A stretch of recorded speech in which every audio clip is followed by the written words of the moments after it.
Welcome, everyone. This is Coaching in Session. My name is Michael Rearden, and I will be your mindset coach today. And today we're going to be talking about the idea of rising to your potential. We can think rising to potential can be this long road to glory. Some people call it giant steps, like Tony Robbins, right? The giant steps to the places that we want to go. But everything that we do when we're rising is going to be a systematic approach, or should be a systematic approach, to where we want to be. We're not going to just teleport to our location. We have to take each step to get there, or we have to go each mile to get there if we're taking a car or something, or a plane. Depending on your mode or vehicle for transportation is going to give us a different alternative to how we view our potential. Potential can be our greatest moments in life. It could be our greatest beliefs. It could be what we are hiding from ourselves and from the world. I encourage everyone to write down potential right in front of you and to give it a meaning. My meaning for potential might be different than yours. And this is why I'm asking you to do this. Because I might say the same thing for success. Write down success and tell me what success means for you. For me, success might be, hey, I want to hang out with my family more. I want to create financial freedom. That's success. How about potential? Potential is me understanding what I can do and that I do it. What is potential for you? Maybe it's going to be your capacity. Some people give themselves this capacity of potential. Oh, once I reach this point, this is my limit. And for me, I aim to eradicate limiting beliefs. It's something that's running rampant in our culture today. We have these limits. We have this potential to limit ourselves. But do you? We have this potential for greatness, but do you reach it? We have this potential to be good. We have this potential to be bad. We have this potential to be a person that the world wants to emulate, the world wants to hate. We have all of these potentials in front of us. So rising to the potential that you would like to have in your life is going to be unique to you, of course. But we are going to be giving ourselves at least some steps to go through this process in a way that we can figure out truly what our potential should be and then how to get it. How we're going to get it today is we're going to be looking at my most recent blog. This is a tune-up series. It's going to be talking about rising to potential. Anyone who is new to the podcast, thank you for joining in. Make sure to like, comment, subscribe, and share the video and or audio. But the TUS series is a tune-up series, and that is going to be for people with strong mindsets already. I'm not saying that you don't have a strong mindset, but this is for people who are already in a good place. Because when I look at rising to potential, we look at the good more so than the bad, right? The steps to potential are going to be different. We might have the same steps, but how we approach those steps is going to be different. Let's look at an unhealthy person first, a person with not a strong mindset. Cultivate self-awareness. An unhealthy person is going to say, I suck. I'm no good, right? I'm ugly. Maybe, setting clear goals is going to be, I wish things would happen in my life, right? I hope this happens in my life. There's no accountability there, right? Develop resilience. Okay, I got beat up today. I'm not going to do anything. I'm just going to get beat up tomorrow and I'm going to like it. We can go down this list of all the negative of what potential is and then looking at the negative side. If you have a strong mindset, you're already looking at the positive. So today we are going to look at the positive because it makes no sense to look at the negative only. Can be a good contrast. Maybe I will put some in there for the episode. But I do want to focus on these in a positive manner, in a strong mindset manner. Cultivate self-awareness is going to be our number 1. Number 2 is going to be setting clear goals. 3, develop resilience. 4, seek knowledge and truth. 5, going to be surround yourself with supportive influences. And 6, take action consistently. So we have 1, 2, 3, 4, 5, 6 steps to this process of rising to our potential. Now, this potential is going to be different for everyone because, again, where you are right now is going to be different. Your goals are going to be different. What makes you stronger is going to be different. Look at Katy Perry, I think she was. What doesn't kill me makes me stronger. Yet for some people, they don't even want to get close to death. So, they're going to do things that are going to, make them stronger without the aspect of a negative connotation of kill. Seek knowledge and truth. What is that, right? Is it your truth or the world's truth? How about surround yourself with supportive influences? Typically, it's going to be people who want to see you win. But yet, we're in a world today where people will support you when things are going good, but they won't support you when things are going bad. We're going to talk about that too. And then take action consistently, not just intermittently. Some people, they take action, for a little bit, they stop, they take action consistently, they stop. Why not just keep on going? Why not just push through it, push through the hardship, whatever, right? Rising to potential. We're going to go through all these aspects just right now, and I'm going to be teaching you how to rise to the potential which can be the greatest you.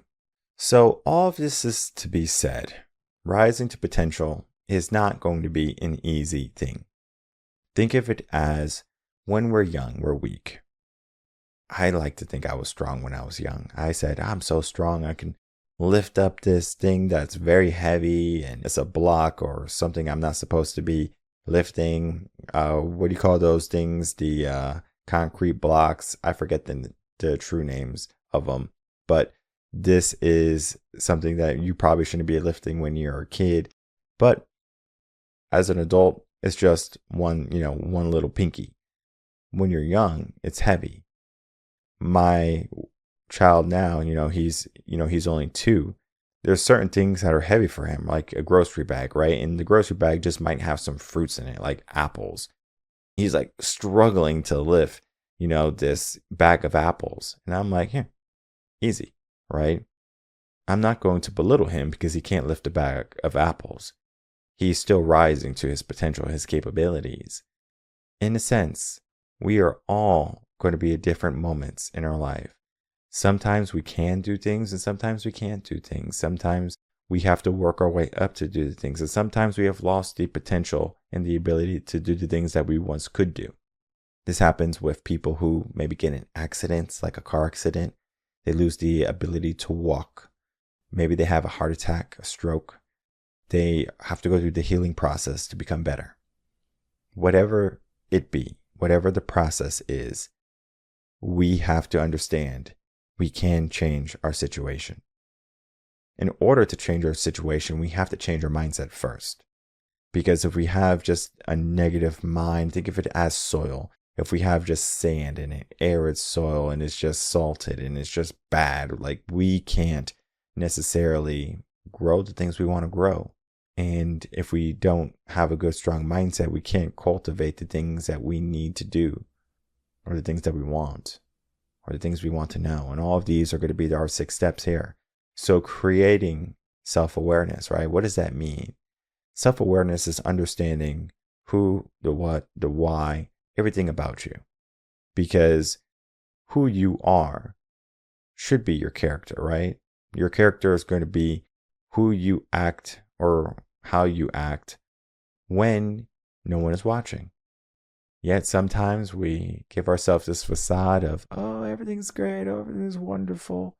And then you're this evil person, right? You're this two-faced person. Yet in reality, who you are behind closed doors is who you should be in open eyes. They say that you are, 3 types of people. You are the people that you show to your loved ones.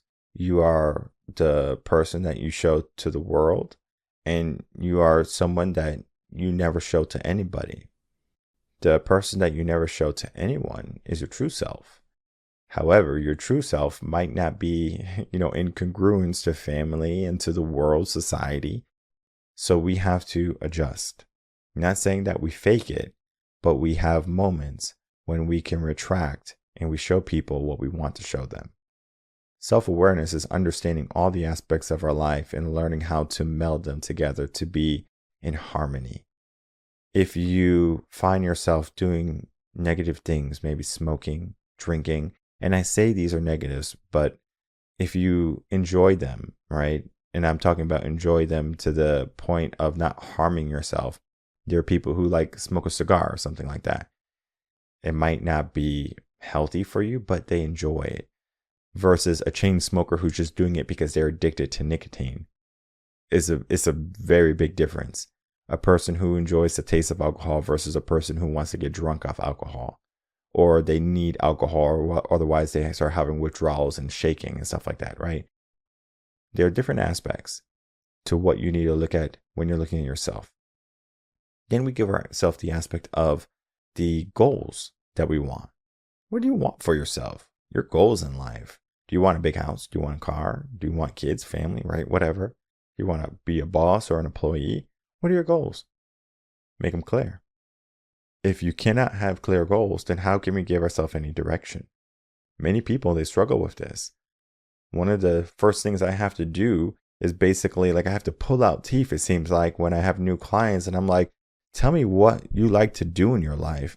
What type of passions do you have? If you're not happy where you are, we need to figure out what makes you happy. I'm not a mind reader. I don't have a crystal ball. I don't know you yet. I have to get to know you. And the more I get to know you, the better it is for me to help you with those goals and to help you on that path that you need to be on. But I just can't make a path for you. I can't say, well, you look like you would be a good lawyer. You look like you would be a good doctor. You know what? You would be a good teacher. Yeah, in reality, you might hate kids. So why would I put you in a teaching position? We have to figure out what goals do we want for ourselves. Then we have to develop the resilience. The resilience is going to be, if you're trying to do something, you're going to maybe get some pushback here and there. Maybe you get a bad grade. What does the mind do? Maybe you apply for a job and we get the bad news that we didn't get it. It was our dream job, maybe. Guess what? We have to be resilient to it. There was a guy, he was in the military. I believe he was in the Navy. And he has a method for being resilient. Every time he gets good or bad news, he gives the same response. He goes, good. Didn't get the deal? Good. All right, your house is on fire? Good. Your car got repoed? Good. We just got the deal? Good. Your wife just had your son? Good. Right? He gives the same response to everything. And it's not that he doesn't care. It's just that he now knows he's being one tone for everything. Good. Right? You can give yourself that aspect of good. And I'm not saying that you have to use that word. You use great if you want. Awesome. Amazing. You get to choose the word, but resilient is no matter what goes on, you're still pushing. No matter what, you still push. The hard moments, the good moments, you still push. You're resilient. Someone's going to want to not see you win in life. Okay? It's not me, but someone else probably will. The moment you start doing greater than someone is the moment they're going to try to bring you down. Right? They're going to want to see you to their level because they don't want to see you ahead. They don't want to see you winning. And most people who hate on you are going to be the people who are not doing more than you. You're doing more than them. You're always going to be ridiculed by people who are doing less than you. This less doesn't even have to be about money and fame and glory. It could be about mindset. It could be about positivity. If they're in a negative place, they are less than you if they're approaching you in a negative fashion. Now, of course, there's going to be moments when there's going to be, constructive criticism. That's different. But we do have to be resilient for the negative moments, the negative people, the good and the bad that are going to help us be stronger. Then we have to give ourselves this idea of seeking knowledge and truth. This is where you get mentors, coaches, understand where you're getting your information from, your education. Mark Twain said, "Do not allow your schooling to get in the way of your child's education." And this is a wonderful quote because our school today is actually not educating our children for the world that they're going to be embarking on later on in life. Most teens that leave high school are not equipped to handle the real world. And that is why we have an epidemic of stress, anxiety, and struggle, because we are not equipping our children with what they need to know. And it's more than just, teach them how to balance a checkbook, teach them how to do taxes, teach them how to do this and that. Is more than that today. We need to be teaching them the core fundamentals of being independent, critical thinking. I'm going to talk about independent, not needing people, but being independent and taking accountability for themselves. Sometimes we think we have no consequences because we have this entitlement mindset, especially here in America in the West. This mindset is not constructive when we're trying to seek knowledge and truth in our life. We only have our one opinion, our truth. Yet, there is a world truth also. So we might have a moral compass, we might have ideas and beliefs, but we do have to understand that we live in a fact-based world, and we have to bring reality to our reality. We can't just make things up. There's going to be a point when you can go down a different path, right? It's called, you diverge. From there, you should already be in a good place, and you understand that you made this choice not so much as a world's truth, but as your truth. So there is a difference there. We won't go too much into it because it gets more into kind of like politics and stuff. But we do get into this, and then we look at the idea of surrounding ourselves with supportive influences. And we do have to identify, well, what is this supportive influence? Some people might say supportive influence is someone who wants to see you win, or someone who wants to, see you smile or see you happy. We can look at all of this as a wonderful, great thing in life. However, just because someone supports you doesn't mean they want to support you forever. Some people are going to be temporary scaffolding in your life, and you have to understand it's temporary, it's only there for a moment. And, when that moment is over, you move on. And sometimes, people are just like stepping stones. I'm not saying you use people as, steps and stuff, and you should abuse that. But you surround yourself with people that you are currently. Because most times, and I'm going to be very honest with you, most times, if you are around people who are the same as you, and you're trying to rise to potential, eventually you shouldn't be hanging out with those people anymore, because they no longer offer you anything of value. They're going to be anchors trying to keep you down and keep you static to where you were. However, maybe you need to be in a different environment now. You need to be in an environment where people are always better than you. That means you have to rise to them. And if you did that in this supportive environment, you're going to always be rising to a new potential, always to a new level. It might seem like, oh my God, like I have to change again. Oh my goodness, I have to go through this struggle and this challenge again. Good. Just as I said, good. This is what we need. And then the last, number 6, take action consistently. What does that mean? It can be that we are doing what we need to be doing every single day. There's no days off. You can think of it as going to the gym. There's no days off. For me, I like going to the gym 5 days out of the week, right? That's just me. You can go 7 days out of the week. And then, just those other days, you don't go too crazy, go maybe cardio and stuff like that, right? Do something. But for me, health and fitness is every single day. I don't just say, I'm going to go eat a bag of potato chips and I'm going to sit on the sofa and I'm going to go relax because I work so hard. No. On the days I'm not going to the gym, I'm going to the park. I'm walking around the lake. I'm spending time with family. I'm being active. I'm going outside. I'm kicking the ball with my kid. I'm being active. I'm not just saying, since I'm not going to the gym, there's no other activity in my life. I just give myself certain work days, certain family days. You figure out your own schedule, but everything is consistent. I figured out how long it's going to take me to reach to greatness. I figured out how long it's going to take me to get to a certain type of mentality, a certain type of shape. Because if you keep doing something, eventually something's going to, break through, or you're going to break. All right. Most people, they break because they're doing things that are not congruent with success or happiness or joy, whatever it be. They're just doing things haphazardly. Oh, I'm going to do a little bit of this. I'm going to do a little bit of this. That's why some people start businesses and they're like, I'm going to start a business and the business is not successful. Let me jump ship and let me do this. Why in the world are you taking a beating here, taking a beating here, taking a beating here? Yeah, you're being consistent on taking beatings, but that is not good. You need to be consistent on growth and success and winning. If you lose, let's figure out how to win. Okay? Knowledge and truth come into play there at that moment. And then if you need help again, being consistent again is going to be asking for help around those supportive people, those influences that you have. They're going to be helping you. There is no necessarily good step here, meaning like this step is better than the other steps. If we look at the steps 4 through 6, they're more of looking at other people, right? Being around other people helping you and you helping other people. And steps 1 through 3 are looking at you. What do you need to do?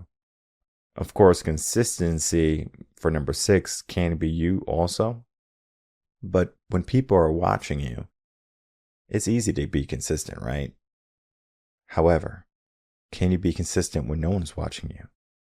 Sometimes, our character, is different when we close the doors and when we turn off the lights. We can go on stage and be happy and smile and say, "Hey, everyone, the world is so wonderful." And then you go backstage, you light up a cigarette. You're like, "I'm tired of this crap." What happened? Was a switch? Yeah, maybe. But there's a discrepancy somewhere. You might be doing it because it's what you created. It might be your lifestyle. Maybe you're afraid to change because you have to adjust. But for me, heck, if I don't want to do mindset and helping people anymore, I would adjust. I would change. Similar to how I did when I was a teacher. I could probably still be a teacher today, but I just don't like the politics of school right now. Maybe they'll change it in my lifetime, but it's just highly unlikely. I'm better off helping individuals win at life when they're done with their schooling, right? So I'm taking all these broken kids that are coming out of schools and I'm fixing them. I'm taking all these broken adults that never did the work to fix themselves after school and now they're struggling and I'm fixing them. And I'm not saying I'm a repairman or anything, but there are a lot of people that are not rising to their potential. And when I talk about fixing or helping people rise to their potential, I'm just allowing them to be the person that they can be, the person that they were destined to be. It's a simple concept to understand, but not everyone's going to take the action to get there. So if we can take action more readily to our potential, how would that look like? One of the first things it would look like this blog that I wrote, TOS Part 60, Rising to Potential. It is in the description box below. The link is there.